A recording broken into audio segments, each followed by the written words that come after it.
र मैले यो मल चाहिँ अब यहाँनिर हालिसकेको छु है। अब यसलाई चाहिँ मजाले यो पत्करसँग फिट्ने पत्कर र यो तपाईँले रातो देख्नु भएको चाहिँ यो चाहिँ अब भुस हो, आराको भुस।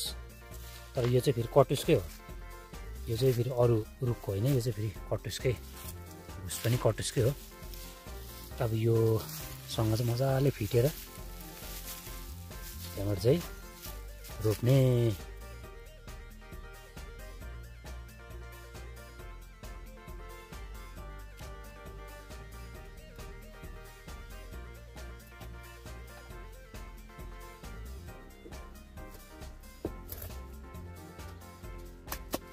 ल गाइस, आज चाहिँ अर्किडको मल बनाइँदैछ। यो चाहिँ अहिले पत्कर काट्दैछु मैले चाहिँ फिलहाल। अब यो पत्कर चाहिँ यो चाहिँ कटुसको पत्कर हो। कटुसको पत्करमा चाहिँ एकदमै राम्रो हुन्छ नि त फुलहरू। फुल मतलब यो अर्किड चाहिँ राम्रो हुन्छ एकदमै। अर्किडको लागि चाहिँ एकदमै बेस्ट मानिन्छ यो पत्कर चाहिँ। र यसलाई चाहिँ अब मजाले मिन बनाएर काटेर सँगै पाकेको मल है, गाईको मल लगाएर अब रोप्नेले त अब थुप्रै हालेर रोप्छ है, आफ्नो आफ्नो तरिका हुन्छ। तर म चाहिँ अब यसरी यो कटुसको पत्कर गाईको पाकेको मल हालेर रोप्छु। अब फुलाउनु चाहिँ अब फुलेको मात्रै हामी देख्छौँ है, ए दामी फुल फुलेछ साथीकोमा भनेर भन्यो। तर अब फुल फुलाउनु चाहिँ यतिको दुःख पर्छ है साथीभाइहरू। मिहिनेत चाहिँ बहुत छ यो अर्किडलाई चाहिँ। मल बनाउनु चाहिँ विशेष मल बनाउनु चाहिँ एकदमै मिहिनेत छ। र आज चाहिँ कटिङ हुँदैछ।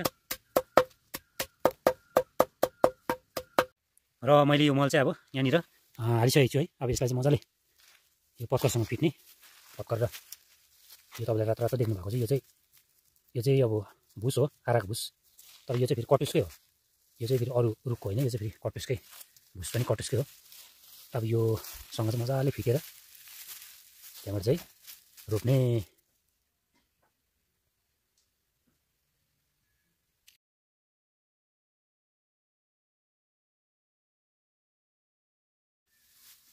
अब चाहिँ एकपल्ट यसरी यसलाई मजाले फिट्ने यो गाईको मलसँग मजाले यस्तो प्रकारले हेर्नुहोस् है। सबैसँगले यसलाई चाहिँ पत्करसँग एकदम मिक्स गर्ने, एकदमै राम्रोसँगले यस्तो प्रकारले यसलाई फिट्ने पुरा पुरा एकदम फिट्ने एकदम।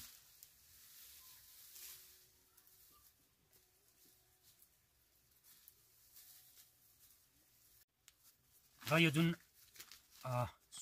बलबाट निस्केको जुन चाहिँ यो अर्किड छ है, र यसलाई चाहिँ म अब यहाँबाट निकाल्दैछु। एकदमै यो चाहिँ अब नाजुक हुन्छ। यो चाहिँ एकदमै यसको जरा चाहिँ अब एकदमै कच्चा हुन्छ। यसलाई बिस्तारैसँग निकाल्नु पऱ्यो। यसलाई चाहिँ एकदमै यो भाँच्चिने जरा चाहिँ अब भाँच्चिने चान्सेस हुन्छ। र यसलाई यसरी निकाल्नु पऱ्यो बिस्तारै। यस्तो प्रकारले यसलाई निकाल्दैछु अहिले चाहिँ मैले है। यो चाहिँ यतिको भएको रहेछ। र यसलाई चाहिँ अब म यो पटमा भर्दैछु है।